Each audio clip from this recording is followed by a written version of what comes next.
வாழ்க, குருவே துணை, குரு அடி போற்றி. நேயர்கள், ஜோதிட அன்பர்கள் அனைவருக்கும் அன்பான வணக்கங்கள். நான் உங்கள் வாழ்க வளமுடன் ஜோதிடர் ஸ்ரீ குரு சுந்தர வடிவேல்.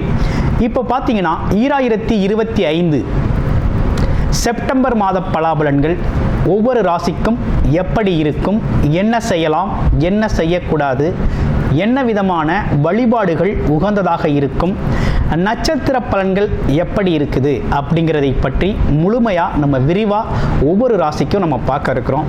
இந்த செப்டம்பர் மாதத்தோட நிறைய விஷயங்கள் நடக்க இருக்குது. அது என்ன அப்படின்னு பார்த்தீங்கன்னா, 4 கிரகங்களின் பெயர்ச்சி இருக்கக்கூடிய மாதம் அப்படின்னா அந்த செப்டம்பர் மாதம் தான். பார்த்தீங்கன்னா தொடர்ச்சியாக 13ஆம் தேதி செவ்வாய் பகவான் பயிற்சி ஆகிறார், செப்டம்பர் 13. செப்டம்பர் 14 அப்படிங்கிறது சுக்கிரன் பயிற்சி ஆகிறார். அடுத்து செப்டம்பர் 16 புதன் பகவான் பயிற்சி ஆகிறார்.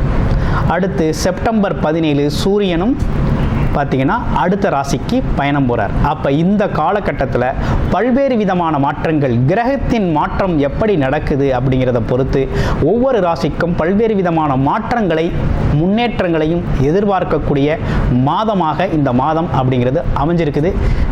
எந்தெந்த ராசிக்கு எப்படி இருக்குது அப்படிங்கிறத விரிவாக தெளிவாக இப்போ நம்ம பார்க்கலாம். இப்போ உங்கள் ராசிக்கு எப்படி இருக்குது அப்படிங்கிறத பார்ப்போம். மிதுன ராசி காலச்சக்கரத்தின் 3வது ராசியாக இருக்கக்கூடிய ஒரு அமைப்பு அப்படிங்கிறது மிதுனம்.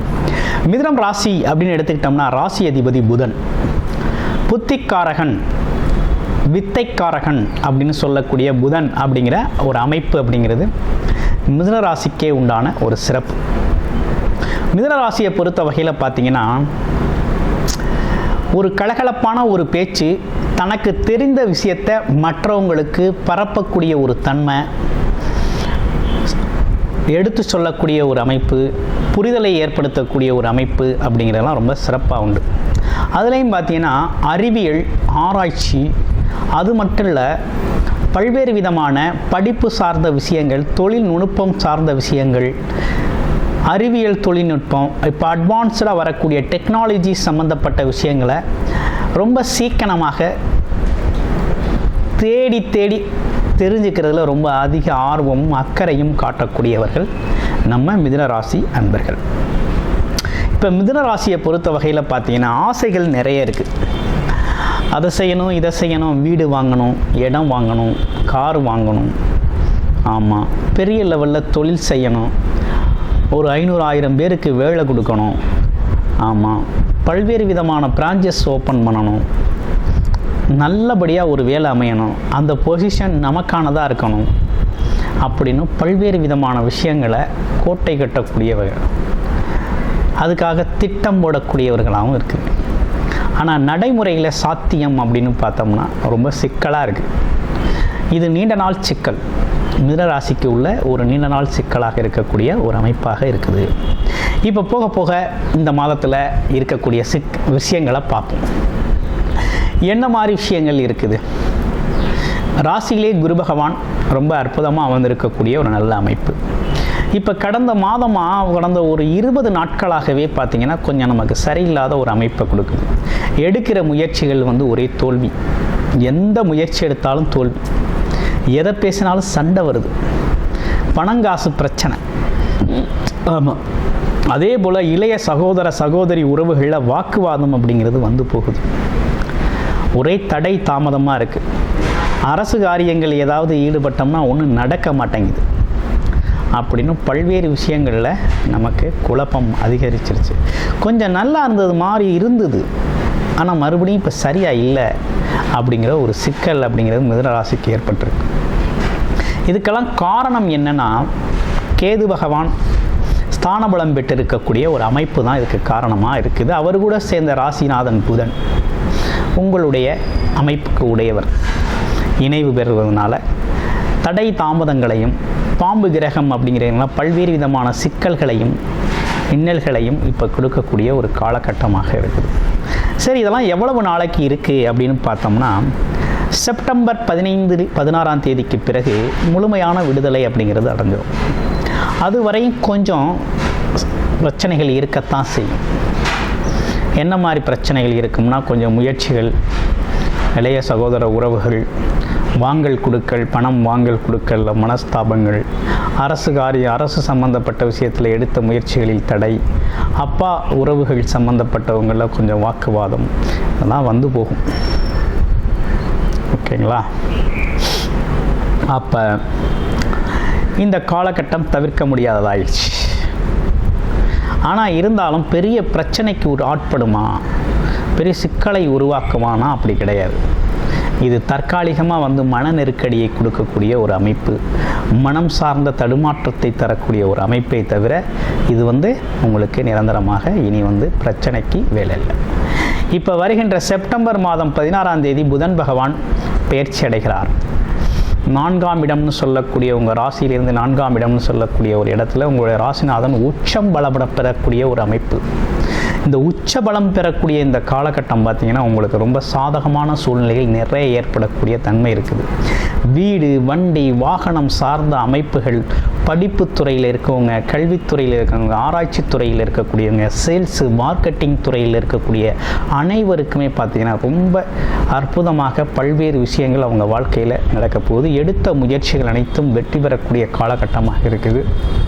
ஆமாம், இடம் சார்ந்த விஷயங்கள், அது மட்டும் இல்லாமல் பார்த்தீங்கன்னா பேப்பர் ஒர்க் அப்படின்னு சொல்லக்கூடிய பேப்பர் சார்ந்த பிரச்சனைகள் எல்லாமே சரியாகக்கூடிய ஒரு அமைப்பாக இருக்குது.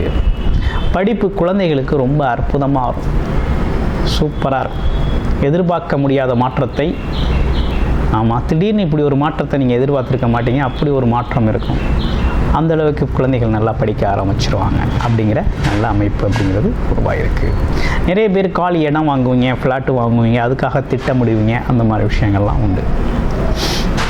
ஆமாம், இதில் என்னென்னு கேட்டிங்கன்னா, குரு பகவான் தன்னோட சொந்த வீட்டையே பார்க்குறதுனால அவர் உங்கள் ராசிக்கு பாதகாதிபதியாக இருந்தாலும் ராசியில் வந்து அமர்ந்திருக்கிறது குரு, ஒளி கிரகம் குரு பகவான். அதனால் நியாய தர்மங்களோடு நடந்துக்கக்கூடிய ஒரு அமைப்பு அப்படிங்கிறது உண்டு. அதனால் குரு அப்படிங்கிறவர் 7ஆம் இடம், அதாவது கணவன் மனைவி சார்ந்த விஷயங்களில் கொஞ்சம் விட்டு கொடுத்து போங்க. அதே நேரத்தில் இப்போ முன்னாடி இருந்த அளவுக்கு இப்போ பிரச்சனைகள் ஒன்றும் அந்தளவுக்கு இருக்காது. கொஞ்சம் மனம் சார்ந்த புரிதல்கள் கொஞ்சம் நிறையவே ஏற்பட்டிருக்கக்கூடிய ஒரு அமைப்பு அப்படிங்கிறது உருவாகிருக்கு. அது மட்டும் இல்லாமல் செப்டம்பர் 14ஆம் தேதி பார்த்தோம்னா சுக்கிர பகவான் அப்படிங்கிறவர் கடகராசியிலிருந்து சிம்ம ராசிக்கு பயிற்சி ஆகிறார். அப்போ 3ஆம் இடத்துக்கு பயிற்சி ஆகக்கூடிய ஒரு தன்மை இருக்குது.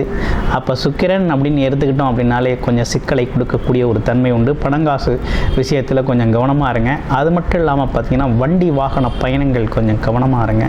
அடுத்து பார்த்திங்கன்னா ஆடம்பர தேவைக்காக எதையும் வாங்கி இந்த காலகட்டத்தில் வீண் விரயங்களை தவிர்த்துக்கங்க.